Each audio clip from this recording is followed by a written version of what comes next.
কান কাটা লেজ কাটা পশু দিয়ে কোরবানি হবে কিনা, যে পশুর শিং ভেঙে বা ফেটে গেছে কোরবানি হবে কিনা, দাঁত নেই এমন পশু দিয়ে কোরবানি হবে কিনা, কোরবানির পশু যিনি জবাই করবে তাকে জবাইয়ের পারিশ্রমিক দিবেন কিনা, কোরবানির গোশত চর্বি ইত্যাদি বিক্রি করা যাবে কিনা, শরিক কয়েকজন মিলে কোরবানি করলে কোনো শরিকের যদি মৃত্যু হয় সেক্ষেত্রে কি করণীয়, কোরবানির পশু দিয়ে জবাইয়ের আগে উপকৃত হওয়া যাবে কিনা, কোরবানির পশুর খাল চামড়া ইত্যাদি ছিলানো শুরু করা কখন উত্তম, কোরবানির গোশত কখন খাওয়া উত্তম, কোরবানির গোশত 3 দিনের বেশি জমিয়ে রাখা যাবে কিনা।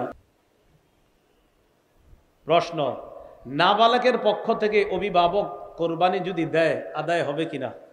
নাবালকের পক্ষ থেকে অভিভাবকের জন্য কোরবানি দেওয়া ওয়াজিব না, যদি দেয় মুস্তাহাব আমল হবে, সওয়াব হবে, যদি দেয় মুস্তাহাব আমল সওয়াব হবে, কিন্তু এটা ওয়াজিব না। প্রশ্ন, দরিদ্র ব্যক্তির উপর কোরবানি ওয়াজিব নয়, তারপরেও যদি সে কোরবানির নিয়তে কোনো পশু ক্রয় করে সেক্ষেত্রে কি ওয়াজিব। দরিদ্র ব্যক্তির উপর কোরবানি ওয়াজিব না, কিন্তু কোরবানির নিয়তে যদি উনি পশু ক্রয় করে তার উপর কোরবানি ওয়াজিব। দরিদ্র ব্যক্তির উপর কোরবানি ওয়াজিব না, এখন উনি মেয়ের জামাই বেড়াইতে আসবে, চিন্তা করছে আল্লাহরে খুশি করার জন্য কোরবানি করি, তো এই নিয়তে পশু কিনছে আল্লাহরই খুশি করবে, তো যাই হোক এরপরে আল্লাহ যদি ভাগ্যে গোশত দেয় মেহমানদারি করবে, এটাই তার নিয়ত। তো যাই হোক এরকম হইতে আমি বলি ভালো নিয়তেই তার, তো এই নিয়তে ভালো নিয়তে পশু ক্রয় করছে, এই দরিদ্র ব্যক্তি তার উপর কোরবানি ওয়াজিব কিনা। পশু ক্রয় না করলে কোরবানি ওয়াজিব না, কিন্তু কোরবানির নিয়তে করে ফেললে, যদি পশু ক্রয় করে ফেলে তার উপর কোরবানি ওয়াজিব। প্রশ্ন, কেউ যদি কোরবানির দিনগুলোতে কোরবানি দিতে না পারে কি করণীয়। মন দিয়ে শুনেন, 10, 11, 12 জিলহজ সূর্যাস্তের আগ পর্যন্ত কেউ যদি কোরবানি দিতে না পারে কি করণীয়। খুব ভালো করে আমার দিকে তাকান, তাহলে বুঝবেন। 10, 11, 12 জিলহজ এই 3 দিন অতিবাহিত হওয়ার পর আমি বুঝতে পারলাম আমার উপর কোরবানি তো ওয়াজিব, এরপরে আমি দেই নেই, অলসতাবশত হোক যে কোনো কারণে হোক দেই নেই, আল্লাহ হেফাজত করুন, নাউজুবিল্লাহ, এরকম কাজ যেন না করি। বোঝানোর জন্য আমার ছাড়া আর উপায় নেই, এই জন্য বুঝাইতেছি। এখন কথা হলো 10, 11, 12 এই 3 দিন যদি আমি পশু ক্রয় করে না থাকি, কোরবানি দেই নেই আর পশু কিনি নেই, পশু ক্রয় করে না থাকলে পরবর্তীতে একটা কোরবানির যোগ্য ছাগল পরিমাণ মূল্য সদকা করে দিতে হবে। যদি পশু ক্রয় করে না থাকি তাহলে কোরবানির যোগ্য ছাগল পরিমাণ মূল্য সদকা করে দিতে হবে। আর যদি পশু ক্রয় করে থাকি কিন্তু অলসতা বশত বা কোনো কারণে এই 3 দিন কোরবানি করি নাই, তাহলে ওই পশুটাই সদকা করে দিতে হবে, সেটা ওট হোক, গরু হোক, ছাগল হোক, যা হোক। ভাই একটু বুঝে আসছে সবার? এবার বুঝেন। ঘটনাচক্রে 13 তারিখ আমি জবাই করে ফেলছি, 13 তারিখ জবাই করে ফেলছি। ওয়াজিব ছিল কবে? 10, 11, 12, এখন 13 তারিখ জবাই করছি। যদি জবাই করে থাকি তাহলে ওই গোস্তটা সদকা করে দিতে হবে। জবাই করা ঠিক হয় নাই আমার, কিন্তু জবাই করে ফেললে গোস্তটা সদকা করে দিতে হবে। এই মাসালাটা কি সবাই বুঝছেন? ওই দিক থেকে জি বলে নাই। আমি আবার বলছি, আব্দুর রহমান নামে একজন, তার উপর কোরবানি ওয়াজিব, 10, 11, 12 এই 3 দিন কোরবানি দেয় নেই।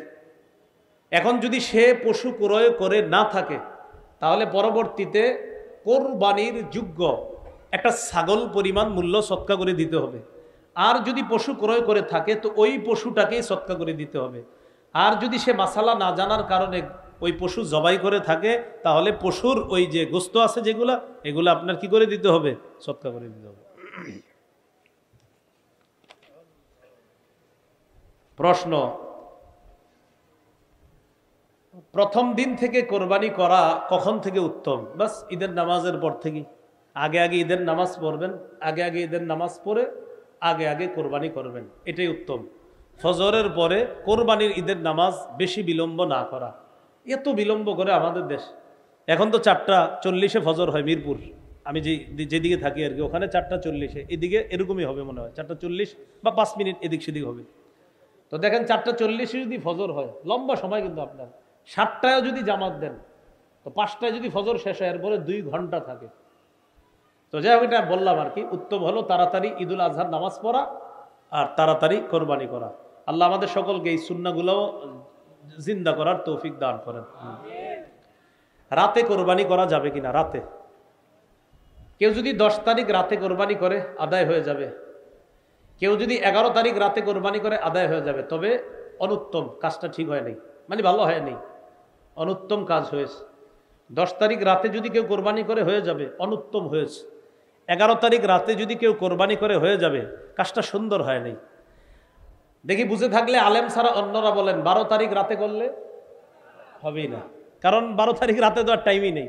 তাহলে 10, 11, 12 সূর্যাস্তের আগ পর্যন্ত, তাহলে 10 তারিখ 11 তারিখ রাতে যদি কেউ করে হয়ে যাবে, কিন্তু আপনার কাজটা সুন্দর হয়নি।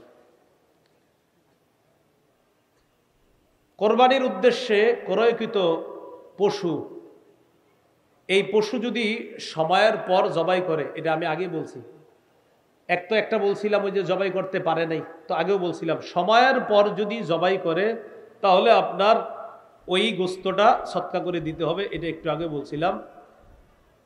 আল্লাহ আল্লাহ আমাদেরকে বোঝার তৌফিক দান করেন।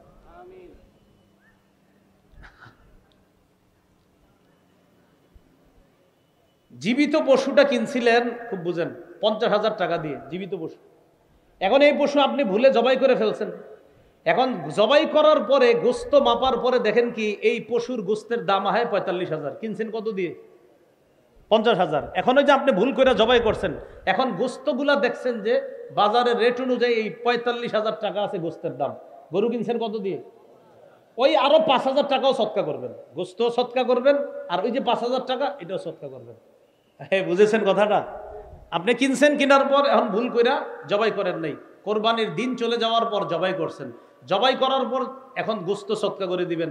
তো গোস্ত সৎকা করতে গিয়ে কি হয়েছে, আপনার গোস্তরগুলা দেখছেন যেই পরিমাণ গোস্ত, এই পরিমাণ গোস্তের মূল্য হয়েছে 45,000, আর গরু কিনছিলেন 50,000 টাকা দিয়ে, আরো 5,000 টাকা শর্ট, এই 5,000 টাকা সৎকা করে দিবেন, গোস্ত সৎকা আরো 5,000 সৎকা করবেন। আপনি কেন করলেন না 10, 11, 12? এটা আপনার জন্য পানিশমেন্ট। হ্যাঁ, কোন কোন পশু দ্বারা কোরবানি করা যাবে? ওট, গরু, মহিষ, দুম্বা, ভেড়া ইত্যাদি, এগুলো দ্বারা কোরবানি করা যাবে। কোরবানি করার ক্ষেত্রে যেসব পশু কোরবানি করা যাবে সেক্ষেত্রে নর নারী হলে কি সমস্যা আছে? না, সমস্যা নেই। গরু, গাবি, ছাগল, ছাগি, কোনো সমস্যা নাই। নতুন 2-3 বছর ধরে একটা স্লোগান উঠছে যে খাসি দিয়ে কি কোরবানি হবে কিনা, এই জাতীয় আরো কিছু বিষয় উঠছে। বিষয়গুলো এমন না, নর নারী উভয়টা দিয়ে কোরবানি হবে। পশুর বয়স সীমা কত? ওট কমপক্ষে 5 বছর, গরু কমপক্ষে 2 বছর, ছাগল কমপক্ষে 1 বছর, ভেড়া দুম্বাও 1 বছর। মন দিয়ে শুনেন, ভেড়া দুম্বাও 1 বছর। বলেন, ভেড়া দুম্বাও, ছাগল। হ্যাঁ, ভেড়া দুম্বা 6-7 মাস হওয়ার পরে দেখতে যদি 1 বছরের মতো হৃষ্টপুষ্ট মনে হয়, হয়ে যাবে। ভেড়া দুম্বা, শুধু ভেড়া দুম্বা, এটা যদি 1 বছরের মতো মনে হয়, 6-7 মাস পরে 1 বছরের মতো হৃষ্টপুষ্ট মনে হয়, এটার দ্বারা হয়ে যাবে, জায়েজ হয়ে যাবে। হ্যাঁ, প্রশ্ন, এক পশুতে শরীকের সংখ্যা? ওট, গরু, মহিষে 7 জন শরীক হতে পারবে। ওট, গরু, মহিষে কয়জন শরীক হতে পারবে? 7 জন। সহিহ মুসলিমের টন টনে সহিহ হাদিস এবং তিরমিজির টন টনে সহিহ হাদিস। রাসূলুল্লাহ সাল্লাল্লাহু আলাইহি সাল্লামের সাহাবী জাবির ইবনে আব্দুল্লাহ রাদিয়াল্লাহু তাআলা আনহু বলেন, নাহারনা মা রাসূলিল্লাহ সাল্লাল্লাহু আলাইহি সাল্লাম, আমরা নবীজির সাথে নহর করেছি হুদাইবিয়ার যুদ্ধের দিন। আল বাদানাতা আন সাবআতিন ওয়াল বাকারাতা আন সাবআতিন, ওট 7 জনের পক্ষ থেকে, গরু 7 জনের পক্ষ থেকে। তাহলে 7 শরীকে কোরবানি জায়েজ আছে। 2 জনে জায়েজ, 3 জনে জায়েজ, 4 জনে জায়েজ, 5 জনে জায়েজ, 6 জনে জায়েজ, 7 জনে জায়েজ, এর বেশি না। শরীকে কোরবানি যখন দিবেন সবার অংশ সমান সমান করে ভাগ করতে হবে, ওজনে যেন কম বেশি না হয়, এটা মাথায় রাখবো আমরা। কোন অংশীদারের যদি নিয়ত খারাপ হয় সেক্ষেত্রে কোরবানি কি হবে? একজন অংশীদারের নিয়ত যদি খারাপ হয় সবার কোরবানি বাতিল হয়ে যাবে। শরিকদারদের মধ্যে একজনের যদি নিয়ত খারাপ হয় সবার কোরবানি বাতিল হয়ে যাবে। কোরবানির গরু, মহিষ ও উটের মধ্যে আকিকার নিয়তে শরিক হতে পারবে? হ্যাঁ, কোরবানির গরু, মহিষ ও উটে আকিকার নিয়তে শরিক হতে পারবে, এতে কোরবানি আকিকা দুটোই সহি হবে। গরু, উট, মহিষে আকিকার নিয়তে শরিক হতে পারবে, এতে আকিকা এবং কোরবানি উভয়টাই সহি হবে। প্রশ্ন, শরিকদের কারো পুরা বা অধিকাংশ উপার্জন যদি হারাম হয় তাহলে কি কোরবানি হবে? শরিকদের কারো অর্ধেক বা পুরা অধিকাংশ উপার্জন যদি হারাম হয়, আর হারামের অংশ যদি ওইগুলোর মধ্যে যায় শরিকদের মধ্যে, সবার কোরবানি বাতিল হয়ে যাবে। এই জন্য একা কোরবানি দেওয়াই উত্তম। এই ঠিক আবার শরিকদের কি অস্বীকার করে ঠিক কইতেছেন নাকি? এই ঠিকের ভিতরে যেন কোনো ঝামেলা না থাকে, এটা মানে ঠিক এই নিয়তে বললেন যে হ্যাঁ ভালো কথা, কিন্তু ওই নিয়ত রাখেন না শরীকের কোরবানিও জায়েজ, এই আকীদাও ঠিক রাখতে হবে। কারণ আপনাদের ঠিকও কিন্তু বুঝি অনেকের ঠিক মানে বুঝায় কি জানেন, উনি বুঝায় না এটাই সঠিক বাকিগুলো সঠিক না, এই জাতীয় মানসিকতা থেকে বের হয়ে আসেন। হ্যাঁ, কোরবানির পশু কেমন হওয়া উত্তম? হৃষ্টপুষ্ট হওয়া উত্তম। দহা রাসূলুল্লাহ সাল্লাল্লাহু আলাইহি সাল্লাম বিকাবশিন আকারানা ফাহিলিন, রাসূল সাল্লাল্লাহু আলাইহি সাল্লাম শিং বিশিষ্ট মোটা তাজা দুম্বা কোরবানি করেছেন, এজন্য হৃষ্টপুষ্ট হওয়া উত্তম। কোরবানির পশু খোরা পশু এই জাতীয় পশু দিয়ে কোরবানি হবে কিনা? খোরা পশুর কোরবানি এটা হলো কেমন? আলী রাদিয়াল্লাহু তাআলা রাসূল সাল্লাল্লাহু আলাইহি সাল্লামকে প্রশ্ন করছে, ফাল আরজা, হুজুর খোরা পশু যদি হয়, যে পশুর পায়ের সমস্যা, এই পশু দিয়ে কোরবানি হবে? নবী বলছেন ইদা বালাগাতিল মানসিকা, সহিহ তিরমিজির বর্ণনা 1502, 1503, 1504 সবগুলো হাদিস এই ব্যাপারে আছে। নবীজি বলছেন ইদা বালাগাতিল মানসিকা, পশু যদি কোরবানির জবাইয়ের স্থান পর্যন্ত হেঁটে যেতে পারে, এই পশু দিয়ে কোরবানি হবে। এটা খোরা হওয়ার পরেও যদি কোরবানির জবাইয়ের স্থান পর্যন্ত হেঁটে যেতে পারে, এই পশু দিয়ে কোরবানি হবে। বুঝে আসছে সবার? খোরা পশু, যেই পশু 3 পায়ে চলে, কয় পায়ে চলে? 3 পায়ে চলে, 1 পায়ে ভর দিয়েও চলতে পারে না, এই পশু দিয়ে কোরবানি করা হবে কিনা? না, হবে না। যেই পশু 3 পায়ে চলে, 1 পায়ে ভর দিয়েও চলতে পারে না, মোটামুটি ভাবেও চলতে পারে না, এই পশু দিয়ে কোরবানি হবে কিনা? না, হবে না। শুকনা দুর্বল পশু, যে জবাইয়ের স্থান পর্যন্ত হেঁটে যেতে পারে না, এমন পশুর দ্বারা কোরবানি হবে কিনা? না, হবে না। হাদিসে আছে ওয়ালা বিল মারিদাতি বাইয়িনুন মারাদুহা ওয়ালা বিল আজফা আল্লাতী লা ইউদাহহা বিল আরজা বাইয়িনুন যালউহা ওয়ালা বিল আওরা বাইয়িনুন আওরুহা। খোরা, চোখে সমস্যা, কানে সমস্যা, লেজে সমস্যা, এই জাতীয় পশু যদি অধিকাংশ বেশি সমস্যা হয়, এগুলো দিয়ে কোরবানি হবে না। দাঁত নেই এমন পশু দিয়ে কোরবানি হবে কিনা? যে পশুর একটাও দাঁত নাই অথবা বেশিরভাগ দাঁত পড়ে গেছে আর ঘাস চাবায়া খাইতে পারে না, এই পশু দিয়ে কোরবানি হবে না। আবার বলছি, দাঁত একেবারে নাই, আবার আছে কিন্তু এত পরিমাণ পড়ে গেছে, যেই পরিমাণ পড়ে যাওয়ার কারণে এখন আর ঘাস খাইতে পারে না, এই পশু দিয়ে কোরবানি হবে না। যে পশুর শিং ভেঙে বা ফেটে গেছে, কোরবানি হবে কিনা? আলী রাদিয়াল্লাহু তাআলা রাসূল সাল্লাল্লাহু আলাইহি সাল্লামকে প্রশ্ন করছে, ফামাকসুরাতুল করনি ইয়া রাসূলুল্লাহ, হুজুর শিং যদি ভেঙে যায়, এই পশু দিয়ে কোরবানি হবে?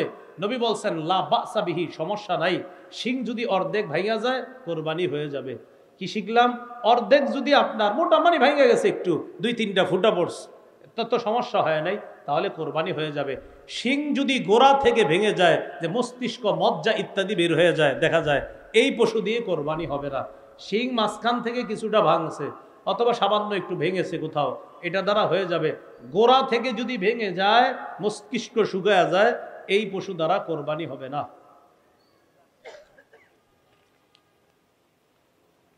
প্রশ্ন, কান কাটা লেজ কাটা পশু দিয়ে কোরবানি হবে কিনা? কি কাটা? কান কাটা, লেজ কাটা।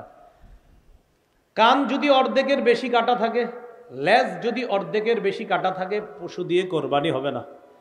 কান যদি অর্ধেকের বেশি কাটা থাকে, লেজ যদি অর্ধেকের বেশি কাটা থাকে, এমন পশু দিয়ে কোরবানি হবে না। তাহলে বিপরীতটা এবার শিখানি আমরা। লেজ যদি অর্ধেকের বেশি ভালো থাকে, কান যদি অর্ধেকের বেশি ভালো থাকে, এই পশু দিয়ে কোরবানি হবে। অর্ধেকের বেশি কান ভালো, অর্ধেকের বেশি লেজ ভালো হবে। এবার আপনারা জবাব দেন, অর্ধেকের বেশি কানও ভালো না, অর্ধেকের বেশি লেজও ভালো না, কোরবানি হবে না। অন্ধ পশুর কোরবানি, যে পশু 2 চোখ দিয়ে দেখে না, এই পশু দিয়ে কোরবানি হবে না। অথবা 2 চোখ আছে, 1 চোখ দিয়ে মোটেই কিচ্ছু দেখে না, এই পশু দিয়েও কোরবানি হবে না। নতুন পশু কিনছেন, কেনার পর হারায় গেছে, নতুন পশু কিনছেন, কেনার পর হারায় গেছে। এই নতুন পশু কিনছে একজন ধনী মানুষ, আব্দুর রহমান ধনী মানুষ, আব্দুর রহিম গরিব মানুষ। আব্দুর রহমানও নতুন পশু কিনছে কোরবানি দেওয়ার জন্য, হ্যাটটা ঠিক আছে, ওয়াজিব। আব্দুর রহিমের উপর ওয়াজিব ছিল না, এরপরেও কিনছে, এর উপরও ওয়াজিব। এখন হারায় গেছে পশু, আব্দুর রহমানেরটা হারাইছে, আব্দুর রহিমেরটা হারাইছে। আব্দুর রহিম আরেকটা কিনা জরুরি না, লা ইউকাল্লিফুল্লাহু নাফসান ইল্লা উসাহা, আল্লাহ সাধ্যের বাইরে চাপায়া দেয় না। তো আব্দুর রহমান কি করছে? আরেকটা কিনছে। কেনার পর আব্দুর রহমান আরেকটা কিনছে, ধনী মানুষ। গরিব আব্দুর রহিমও কি করছে, উনিও আরেকটা কিনছে। ওনার উপর আরেকটা কিনা জরুরি ছিল না, কিন্তু কিনছে। কেনার পর এখন হারিয়ে যাওয়া পশুটা আবার ফিরে আসছে। আব্দুর রহমান ধনী, তার পশুও ফিরে আসছে। আব্দুর রহিম দরিদ্র, তারটাও ফিরে আসছে। আব্দুর রহমান ধনী মানুষ, যে পশু কেনার পর হারিয়ে গেছে, হারিয়ে যাওয়ার পর আরেকটা কিনছে, কেনার পর হারিয়ে যাওয়া পশুটা ফিরে এসেছে। সুরে আইসা কয়, আমি তওবা করে ভালো হয়ে গেছি, আপনার পশুটা নেন, ভুল হয়ে গেছে আমার, তো পশু ফিরে পেয়েছে। এক্ষেত্রে ধনী আব্দুর রহমানের জন্য দুটি পশুর একটাকেই কোরবানি করলে হয়ে যাবে, ধনী। আর ওই গরিব আব্দুর রহিম দুইটা কিনছে। প্রথমে একটা কিনছে, কেনার পর হারাইছে, তো আরেকটা কিনছে। কেনার পর হেডটাও আবার ফিরে আসছে, হারায়া যাওয়াটা। হে, দুটোটাই কোরবানি করতে হবে। দোনোটা কি করতে হবে? কারণ এর দোনোটাই ওয়াজিব করছে, এর উপর ওয়াজিব ছিল না। প্রথমটা ওয়াজিব করে নিছে, হারাইছে। আবার আরেকটা কিনছে, কিনা ওয়াজিব করছে, হারিয়ে যাওয়াটা ফিরত আসছে। হুজুর, আমি গরিব মানুষ, দুইটা পশু, একটা হারায় গেছে, আরেকটা কিনছি, ফিরত আসছে। আপনি গরিব, আপনি তো কোরবানি তো ওয়াজিব ছিল না, বা শখে কিনছিলাম, তো আরেকটা কিনছেন কেন? হারায় গেছে এই জন্য। যে শরীয়ত আপনাকে বাধ্য করে নাই কেনার জন্য, কিনছেন, দুটোটাই কোরবানি দিতে হবে, দোনোটা ওয়াজিব করে দিয়েছেন। এই জন্য ইসলামী শরীয়ত মাযহাব ছাড়া বুঝার কোনো বিকল্প নাই, মাথা রাখবেন। কি ছাড়া? মাযহাব মানতে হবে। আমি মাযহাব মানি কেন? কারণ কোরআন সুন্নাহ এখনো আমি ভালোভাবে বুঝি না, তাই মাযহাব মানতে হয়। আর যে মানে না, আমারে কয় হুজুর না মানলে সমস্যা আছে। আমি কই, আপনি হয়তো কোরআন সুন্নাহ অনেক বেশি ভালো বুঝেন, এই জন্য মানেন না। তো আমারে যদি কেউ বলে আপনি কেন মানেন, আমি কোরআন সুন্নাহ এখনো ভালোভাবে পুরোপুরি বুঝি না। অনেকে কয় মূর্খ, এই জন্য মাযহাব মানে। আসলেই ঠিক কইছেন, মূর্খ বলেই তো মাযহাব মানি। যদি সব জানতাম তো দরকার ছিল না মানা। আর যিনি বলে মাশাআল্লাহ উনি তো সব জানে, দেখেই উনি মানে না, এটাই আমরা ভালো ধারণা রাখি। যিনি কে জানেন? যিনি হলো সে যে গত 7 দিন ধরে নতুন করে পড়াশোনা করতেছে কোরআন হাদিস নিয়ে, এই তিনি এখন মাযহাব মানছে না। আর বলে আপনি মানেন না কেন? তো বললাম আমি তো ভাই এখনো পুরাপুরি কোরআন সুন্নাহ ওই অন্যের সাহায্য ছাড়া বুঝি না। অন্যের সাহায্য মানি অন্যের মতামত, অন্যের মতামত মানি। কয় অন্যের মতামতের আরবি কি হুজুর? কয় অন্যের মতামতের আরবি হলো মাযহাব। আচ্ছা তাই নাকি? কয় হ্যাঁ। ইমাম আবু ইউসুফের মত মানি ইমাম আবু ইউসুফের মাযহাবে, ইমাম মুহাম্মদের মত মানি ইমাম মুহাম্মদের মাযহাবে, ইমাম আবু হানিফার মত মানি ইমাম আবু হানিফার মাযহাব। আচ্ছা হুজুর মাযহাব কি? মাযহাব হলো কোরআন সুন্নাহর সুবিন্যস্ত একটা সংকলনকে মাযহাব বলা হয়। বুখারী এটা কি আবিষ্কার না সংকলন? বলেন। সংকলন। তো বুখারী শরীফ, এটারে বুখারী, সহিহ বুখারী বলা হয়। সহিহ বুখারী মানে বুখারায় ওনার বাড়ি, উনি ওই এলাকার সাথে নিসবত করে এটার নাম বুখারী। বুখারী হলো হাদিসের সংকলন, আবিষ্কার নয়। মুসলিম হাদিসের চলে আসা সংকলন, আবিষ্কার নয়। তিরমিজি হাদিসের চলে আসা সংকলন, আবিষ্কার নয়। নাসাই, ইবনে মাজা, আবু দাউদ হাদিসের চলে আসা সংকলন, আবিষ্কার নয়। ফিকহে হানাফি কোরআন সুন্নাহর চলে আসা সুবিন্যস্ত সংকলন, আবিষ্কার নয়। ফিকহে মালিকি কোরআন সুন্নাহর চলে আসা সংকলন, আবিষ্কার নয়। ফিকহে হাম্বলি কোরআন সুন্নাহর চলে আসা সুবিন্যস্ত সংকলন, এটা আবিষ্কার নয়। ফিকহে শাফিঈ কোরআন সুন্নাহর চলে আসা সংকলন, আবিষ্কার নয়। যেমনি ভাবে বুখারী এটা সংকলন, এটা আবিষ্কার নয়, তাই বুখারী বেদাত নয়। মুসলিম এটা সংকলন, এটা আবিষ্কার নয়, তাই এটা বেদাত না। নাসাই, আবু দাউদ, ইবনে মাজা, তিরমিজি এগুলা সংকলন, আবিষ্কার নয়, তাই এটা বেদাত নয়। তেমনি ভাবে কোরআন সুন্নাহর সুবিন্যস্ত সংকলন 4 মাযহাব, এটা আবিষ্কার নয়, তাই এটা বেদাত নয়। যারা বলবে ফিকহে হানাফি বেদাত, বুখারীকেও বেদাত বলতে হবে। যারা বলবে ফিকহে মালিকি বেদাত, বুখারীকে বেদাত বলতে হবে।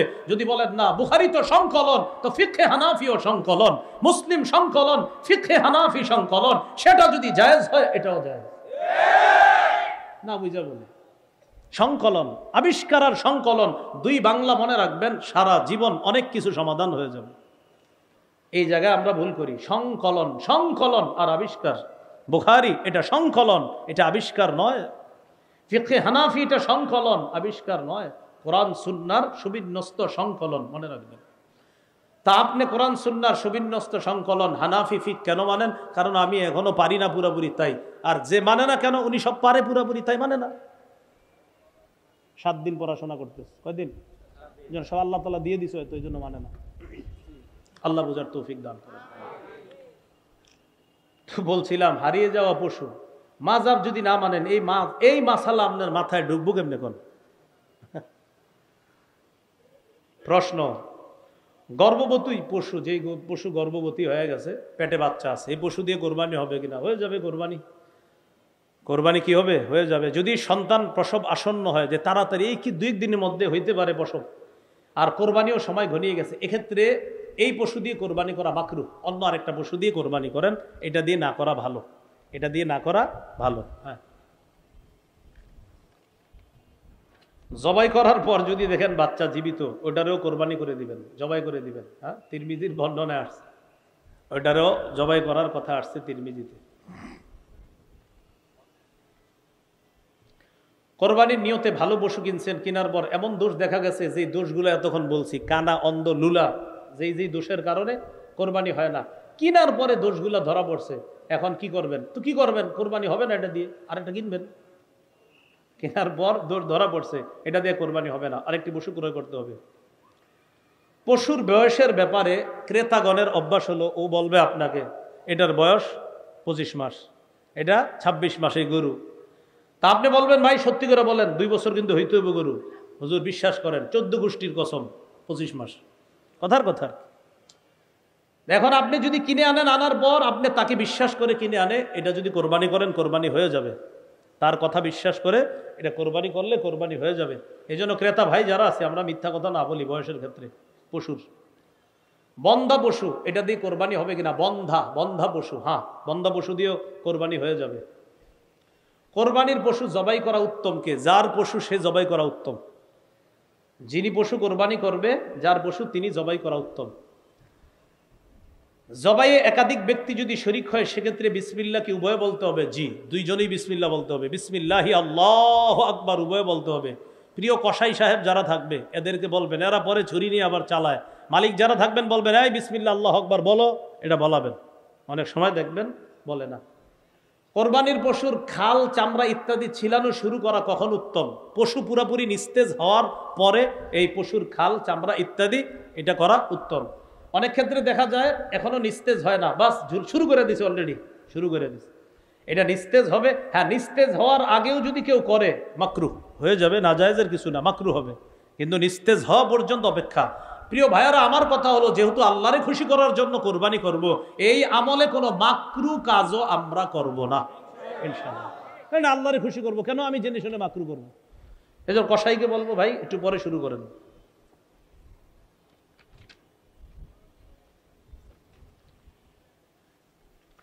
কোরবানির পশু দিয়ে জবাইয়ের আগে উপকৃত হওয়া যাবে কিনা? হাল চাষ করা যাবে না। কেউ যদি করে থাকে, দেশ গ্রামে বলে দিবেন, যে পরিমাণ হাল চাষ করছো, এই পরিমাণ হাল চাষ করলে কত টাকা পারিশ্রমিক আসে, এই পরিমাণ টাকা সৎকা করে দিবা। হাল চাষ করা যাবে না, যদি করে থাকে সৎকা করে দিতে হবে এই পরিমাণ। হাল চাষ এটা না করা, এগুলা করা যাবে না। কোরবানির পশুর দুধ, এই দুধ পান করা যাবে না। পশুর ওলানে এত পরিমাণ দুধ, যে পরিমাণ দুধের কারণে পশুর যদি কষ্ট না হয়, তাহলে দুধ দহন না করা। কোরবানির পশুর ওলানে দুধ যদি দহন না করলে কষ্ট না হয় পশুর, যে এটাকে আমি যদি দহন না করি সমস্যা হবে না, তাহলে আপনি ঠান্ডা পানি ওলানের মধ্যে ছিটিয়ে দিবেন, ঠান্ডা পানি ওলানে ছিটিয়ে দিবেন, এক্ষেত্রে তার কষ্ট কম হবে। সেক্ষেত্রে আপনি দহন না করে এভাবে রাখা উত্তম। এরপরেও যদি কেউ দহন করেন, দহন করলে দুধ আপনি খাবেন না, আপনি মালিক, আপনি খাবেন না। ঘটনাচক্রে আপনি আধা কেজি দহন করছেন, দহন করার পর 1 গ্লাস খেয়ে ফেলছেন। খাওয়ার পর গাজীপুর আপনার 27 মাদ্রাসার মোতায়েম সাহেবের কাছে গিয়ে জিজ্ঞাসা করছেন, হুজুর আমি তো 1 গ্লাস দুধ খেয়ে ফেলছি, আমি তো মাসালা জানতাম না, মানুষে বলা বলি করতেছে দুধ খাওয়া নাকি ঠিক হয় নাই। তখন হুজুর আপনাকে বলবে, 1 গ্লাস পরিমাণ দুধের মূল্য যত হয়, এই টাকাটা আপনি সৎকা করে দেন। 1 গ্লাস দুধের মূল্য যত হবে, এই পরিমাণ টাকা সৎকা করে দিতে হবে। আপনার খাওয়াটা কি হয় নাই? ঠিক হয় নাই। হ্যাঁ,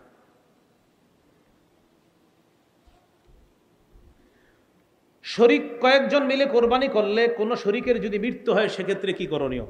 মন দিয়ে বুঝেন। 3 জন কোরবানি করবে, 50, 50, 50, কত হলো? 1.5 লাখ। একজন শরিক মারা গেছে, তাহলে কয় হাজারওয়ালা শরিক মারা গেছে? 50,000। ওয়ারিশরা যদি বলে কোনো সমস্যা নেই, কোরবানি করেন, ওয়ারিশরা যদি বলে সমস্যা নেই, কোরবানি করেন, তো করে ফেলবে, সমস্যা নেই। কিন্তু ওয়ারিশরা যদি বলে না, আব্বার 50,000 টাকা আমরা দিতে চাইতেছি না, এক্ষেত্রে ওয়ারিশদেরকে টাকাটা দিতে হবে। কারণ এখন আর টাকার মালিক যে মারা গেছে সে না, ওয়ারিশরা। তাই তাদের টাকাটা তাদেরকে দিয়ে দিতে হবে। এক্ষেত্রে নতুন আরেকজনকে শরিক বানাইতে পারবেন, এটা সুন্দর কথা। আরেকজনে বলবেন 50,000 টাকা দিয়ে শরিক হও, ওই টাকাটা নিয়ে ওয়ারিশদেরকে দিয়ে দিলে তো হয়ে গেল। তাহলে প্রথম কথা, ওয়ারিশরা যদি অনুমতি দেয় করে ফেলবেন, অনুমতি যদি না দেয় করা যাবে না। 50,000 টাকা ফিরিয়ে দিতে হবে।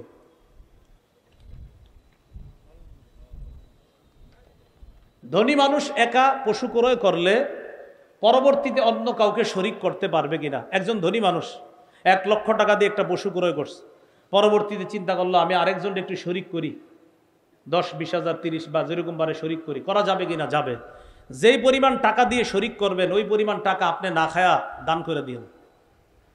হ্যাঁ, বাকি খাইতে পারা যাবে, কারণ 1 লক্ষ টাকা দিয়ে কিনছে, তো একজনে শরিক করছে, যেই পরিমাণ টাকায় শরিক করছেন ওই টাকাটা আপনি নিতে পারবেন, সমস্যা নাই। তো ফুকাহায়ে কেরাম বলে এটা আপনি না নিয়ে এটা দান করে দেন, দান করে দেওয়া ভালো, বাকি নিতে পারবেন। মৃত ব্যক্তির পক্ষ থেকে কোরবানি করা জায়েজ আছে কিনা? জায়েজ আছে। কোরবানির গোশত 3 দিনের বেশি জমিয়ে রাখা যাবে কিনা? জায়েজ আছে। 3 দিনের বেশি জমিয়ে রাখা জায়েজ আছে। কোরবানির পশুর গোশত 3 দিনের বেশি জমিয়ে রাখা জায়েজ আছে। কোরবানির গোশতের 1/3 গরিব মিসকিনকে, 1/3 আত্মীয় স্বজনদেরকে, আর 1/3 নিজে রাখা, এটা কি ওয়াজিব না উত্তম? এটা উত্তম। বলেন এটা কি? 1/3 গরিবকে দেওয়া উত্তম, 1/3 আত্মীয় স্বজনকে দেওয়া উত্তম। এটা ওয়াজিব না, এটা উত্তম। কেউ যদি না দেয় তাকে নিন্দা তিরস্কার করা যাবে না। বাকি এক্ষেত্রে আপনাদের উদ্দেশ্যে পরামর্শ হলো কৃপণতা না করে দিয়েন। কেউ যদি না দেয় তাকে তিরস্কার করা যাবে না। তা আমিও তিরস্কার করছি না, বাকি শুধু এটুকু বলছি কৃপণতা না করে গরিবদেরকে দিয়েন, আত্মীয় স্বজনদের কাছেও পাঠায়েন। যদি না পাঠান আপনাকে তিরস্কার করা হবে না। বাকি বলছি আপনি একটু কৃপণতা না করে দিয়েন, আল্লাহ তৌফিক দান করেন।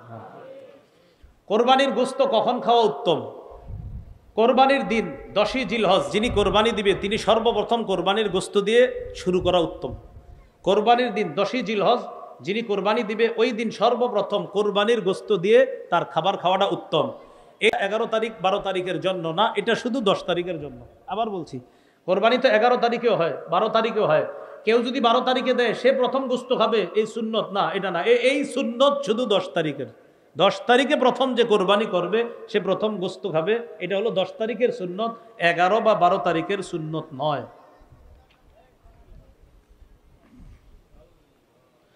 কোরবানির গোশত, চর্বি ইত্যাদি বিক্রি করা যাবে কিনা? অনেকে গোশত ইত্যাদির চর্বিটা বিক্রি করে দেয়। গোশত বিক্রি করা যাবে না, চর্বিটা বিক্রি করা। নাউজুবিল্লাহ পড়েন। চর্বি বিক্রি করা যাবে না, গোশত বিক্রি করা যাবে না। কোরবানির চর্বি বিক্রি করা যাবে না, গোশত বিক্রি করা যাবে না। কোরবানির চামড়াটাও বিক্রি না করে মাদ্রাসায় দিয়ে দেন, এতিমদেরকে দিয়ে দেন, অসহায়দেরকে দিয়ে দিবেন। বলেন ইনশাআল্লাহ। কোরবানির পশুর চামড়াটা এটাও বিক্রি করবেন না, এটা দিয়ে দেন, মাদ্রাসাওয়ালাদের কাজে লাগবে, এতিমদের কাজে লাগবে। এক্ষেত্রে একটা কথা, আপনারা অনেক সময় এমন মানসিকতা রাখেন, ছাত্ররা কোরবানির দিন এখানে দেখেন, অনেক কোটিপতির সন্তানরাও কোরবানির দিন মাদ্রাসায় থাইকা কাজ করে। কোটিপতির সন্তান, তা আপনি কেন মাথায় নেন না? কোটিপতির সন্তানের কি দরকার কোরবানির দিন মাদ্রাসায় থাকা? সেও ইখলাসের সাথে থাকে। কেন? তার অসহায় গরিব ভাইয়েরা আছে মাদ্রাসায়, তাদেরকে খেদমত করার জন্য ওই কোটিপতির সন্তানও কোরবানির দিন মাদ্রাসার জন্য কাজ করে। তো এই জন্য আপনারা এটা মাথায় নিয়েন না যে এই পোলাপানগুলা কোরবানির দিন যারা কাজ করে মন থেকে করে। আপনি খোঁজ নিয়ে দেখবেন অনেক সন্তান আছে যার বাবার 30টা 40টা দোকান আছে, যার বাবা 400-500 মণ ধান পায়। সে কেন আছে? সে মহব্বতে আছে, ইখলাসের সাথে আছে, তার দ্বারা মাদ্রাসার কাজ হবে এই জন্য সে আছে, নাহলে তো তার এটা থাকা দরকার না এরকম। তো এই জন্য এটা মাথায় রাখবেন, এটা সত্যিকার অর্থেই এতিমদেরকে তাদের পিছনে খরচ করা হয়। এই জন্য চামড়াটা আপনারা বিক্রি না করে মাদ্রাসায় পৌঁছে দিবেন। আশেপাশের মাদ্রাসার হয়তো পোস্টার অলরেডি আপনাদের বাসার আশেপাশে চলে গেছে, তো আপনার নিকটস্থ মাদ্রাসা যেখানে আছে সেখানে আপনি দিন। তো আমি বলছি আপনি যেখানেই দেন চামড়াটা দিয়ে দেওয়ার চেষ্টা করবেন। বলি ইনশাআল্লাহ, সবাই বলি ইনশাআল্লাহ। কোরবানি যারা পশুটা আপনার কিনে এরা সব ঠিক করে, খালি চামড়ার ক্ষেত্রে গিয়ে এমন করে, ভাই 1.5-2 লাখ টাকা দিয়ে পশুটা কিনলেন, শেষে কেন এমন করেন? চামড়ার ব্যাপারে এই আপনার সামান্য একটা অংশে গিয়ে এমন আপনার আচরণ করেন যে আচরণগুলো আসলে ইসলাম সম্মত আচরণ না, এগুলো আমরা করব না। আল্লাহ তৌফিক দান করেন। কোরবানির পশু যিনি জবাই করবে তাকে জবাইয়ের পারিশ্রমিক দিবেন কিনা? দিবেনই, জবাইয়ের পারিশ্রমিক দিবেন। আপনি জবাইয়ের পারিশ্রমিকটা দিবেন। আমার বয়ান শুনে অনেকে হয়তো কমেন্ট করতে পারে যে হ্যাঁ মনে হয় এর জন্য কইছে। আমি আমার জিন্দিগিতে 2টা পশু করে করছি, মাত্র জবাই করছি, জিন্দিগিতে 2টা পশু। তার মানে আমি আমার জন্য বলছি না, এটা অধিকার, এটা সঠিক কথা, তাই বলছি। কোরবানির পশু যিনি জবাই করবে তাকে পারিশ্রমিক দিবেন, এটা হাতের কষ্ট, এটা জবাই করা অনেক কষ্টের ব্যাপার। এই জন্য যারা জবাই করবে তাদেরকে দিবেন। আর জবাই করার পরে আপনার একদম ছোট্ট একটা নোট ওঠে, একদম ছোট্ট 1.5-2 লাখ টাকার গরু আপনার কোনো মতে হুজুর জবাই করছে যিনি কষ্ট করে, আরে আস্তে একটা নতুন 200। হ্যাঁ, এটা তো আপনার শরম করা উচিত ভাই, সত্যি বলছি। হ্যাঁ, আপনার শরম লজ্জা থাকা উচিত, এটা শরম লজ্জা থাকা উচিত। এটা আমি ওই যুগের কথা বলছি যে যুগে আমার বেতন ছিল 5,000 টাকা। ওই যুগে আমরা যে কোরবানি দিছি, ওই কোরবানি যিনি দিয়েছেন প্রায় 10 বছর 8 বছর আগের কথা, তাদেরকে আপনার ওই 100-200 দিই নেই।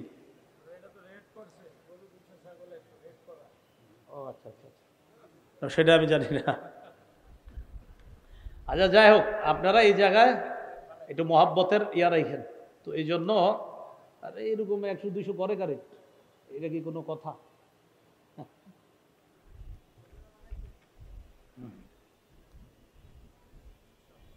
এক পশু অন্য পশুর সামনে জবাই করা এটা ঠিক না। এক পশু অন্য পশুর সামনে জবাই করা ঠিক না। আচ্ছা ভাই, এই আগের কথা নিয়ে আপনারা কেউ বিভ্রান্তিতে যাবেন না। আপনাদের এলাকার যে নিয়ম, ওই নিয়মে আলেমদের সাথে পরামর্শ করে করবেন, তো ঝগড়ার নিকটবর্তী যেন কেউ না হয় যে উনি কি বলে গেলো, আমি আমারটা বলে গেছি, আপনি কি এই জন্য বলে গেছি দিকে আপনি ঝগড়া করবেন এলাকায়? না, ঝগড়া করেন না। আমি সঠিক কথা বললাম, আপনি একটু ভাববেন। 1.5 লাখ 2 লাখ টাকার একটা পশু একজন জবাই করতেছে, হাতের কামাই, হাতের কষ্ট করে। সেক্ষেত্রে আসলে আপনার কি করা উচিত, এটা আপনি নিজেই চিন্তা ভাবনা করবেন। কোরবানির গোশত বিধর্মীদেরকে দেওয়া যাবে কিনা, যেমন হিন্দু, অন্যান্য ধর্মাবলম্বী যারা আছে, হ্যাঁ তাদেরকে দেওয়া যাবে, এটা ইসলামের সৌন্দর্য। সুবহানাল্লাহ। বিধর্মী, অন্যান্য ধর্মাবলম্বী যারা আছে অসহায়, তাদেরকে অবশ্যই দেওয়া যাবে, কোনো সমস্যা নেই। অন্যের উপর ওয়াজিব কোরবানি যদি অন্য কেউ দিতে চায়, 2 ভাই, বড় ভাইয়ের উপর কোরবানি ওয়াজিব, ছোট ভাই পণ্ডিতি কইরা নামাজের পরপর গিয়া গরু জবাই করে ফেলছে। বড় ভাই করে, তুই কি করলি কাজটা, আমি এখন আইসা সারতে পারলাম না, তুই জবাই করে ফেললি কেন ভাইজান, আপনার অনুমতি নাই? বেটা আমার পশুটা একটু আমার দেখতে মন চাইছে না। না, সাবধান, অনুমতি ছাড়া যদি করে ফেলেন আর তার যদি সত্যি মন থেকে সায় না থাকে, কোরবানি হবে না, কোরবানি হবে না। যার উপর ওয়াজিব তার যদি মন থেকে সায় না থাকে, তার যদি অনুমতি না থাকে, কোরবানি হবে না। তো এই বিষয়টা একটু সতর্ক থাকা। এদের নামাজ পড়া আইসাই গরুটা ফালাই দিয়েই জবাই করে ফেললেন, যিনি মালিক তার অনুমতি আছে কিনা বিষয়টা মাথায় রাখা। কিভাবে কোরবানি করা একটু আমার সাথে বলেন। একজনের পক্ষ থেকে বলেন, 2 জনের পক্ষ থেকে, 3 জনের পক্ষ থেকে, আব্দুর রহমানের পক্ষ থেকে, আব্দুর রহিমের পক্ষ থেকে, জামিলা খাতুনের পক্ষ থেকে, আয়েশা খাদিজার পক্ষ থেকে, আল্লাহর নামে জবাই করলাম। কার নামে জবাই? কার পক্ষ থেকে? বান্দার। বলেন কার নামে জবাই? আল্লাহর। বলেন কার নামে জবাই? কার পক্ষ থেকে? বান্দার। বলেন কার নামে জবাই? কার পক্ষ থেকে? এই কথাটা মাথায় রাখবো আমরা, ইনশাল্লাহ এই বিষয়টা গুরুত্ব সহকারে মাথায় নিব। কোরবানি দাতার জন্য নিজের কোরবানির গোশত খাওয়া কি মুস্তাহাব? কোরবানি দাতার জন্য নিজের গোশত খাওয়া, অনেকের গরুর গোশত সমস্যা আছে, খায়েন, কোরবানির গোশত একটু হইলেও খায়েন, এটা মুস্তাহাব, এই আমলটা করা চাই, এটা সমস্যা নেই, করা যাবে। হাজী সাহেব যারা আছে আপনাদের আত্মীয় স্বজন, তাদের কি মাসালা? এই বিষয়টা ওলামা হজরত হয়তো আলোচনা করে থাকে, এই বিষয়টা একটু গুরুত্বপূর্ণ বিষয়। ওখানে যেটা দেয় একটা দমের শরিক, আপনার ওখানে দমের শুকর, ওখানে যেটা করে এটা দমের শুকর। হাজী সাহেব যদি মুসাফির না হয়, যিনি হজ করতে গেছে উনি যদি মুসাফির না হয়, ওনার উপর কোরবানি ওয়াজিব। উনি সেটা কি সৌদি আরব দিবে না বাংলাদেশে দিবে, এটা তিনি জানেন। মুসাফির যদি হয় তো ওনার উপর কোরবানি ওয়াজিব না। মাথায় রাখবেন, হাজী সাহেব ওখানে যেটা করতেছে এটা দমে শুকর, ওটা করা লাগবে, এটা হজের অংশ। ওখানে যেটা জবাই করে এটা হজের অংশ। এবার আসেন কোরবানির বিষয় কি। কোরবানির বিষয় হলো, হাজী সাহেব যদি মুসাফির না হয় তার উপর কোরবানি ওয়াজিব। সেটা সৌদি আরব যদি দিতে চায় তিনি দিতে পারবে, বাংলাদেশে দিতে চাইলে দিতে পারবে। আর যদি তিনি মুসাফির হয় তাহলে তার উপর কোরবানি ওয়াজিব না। এজন্য মুআল্লিম যারা থাকে তারা জানে আমার হাজিরা কি মুসাফির না মুকিম, ওরা ভালো বলতে পারবে। যদি হাজিরা মুকিম হয় তো কিন্তু কোরবানি লাগবে। এই বিষয়টা ওলামা হজরত অনেকে আছেন এখানে, একটু গুরুত্ব সহকারে আলোচনার অনুরোধ রাখছি। এই বিষয়টা অনেকে জানে না হাজী সাহেব, ওনারা মনে করে ওখানে গিয়ে যেটা জবাই করছে ব্যাস হয়ে তো গেছে কোরবানি, এটা অনেকে মনে করে আর কি। আল্লাহ আমাদেরকে বুঝার তৌফিক দান করেন। রাসূলুল্লাহ সাল্লাল্লাহু আলাইহি সাল্লামের পক্ষ থেকে কোরবানি দেওয়া কি উত্তম, বরং এটা সৌভাগ্যের বিষয়, এটা উত্তম, এটা দ্বারা কোরবানি করা এটা উত্তম কাজ, যে যদি করে কোনো সমস্যা নাই, করতে পারবে। কোরবানির চামড়া কোরবানি দাতা নিজেও ব্যবহার করতে পারবে, তবে অন্য কেউ যদি ব্যবহার আপনার অন্য কারো কাছে দিয়ে দেয় সেটা উত্তম, যেটা বললাম ওই যে চামড়াটা আপনি দিয়ে দিবেন, কোনো এতিম অসহায় তাদেরকে দিয়ে দিবেন। কোরবানির গোশত বিক্রি করা যাবে কিনা, যিনি কোরবানি দিবে তিনি বিক্রি করাতে পারবেন না। এতিম অসহায় দরিদ্র যারা আছে তারা আপনার,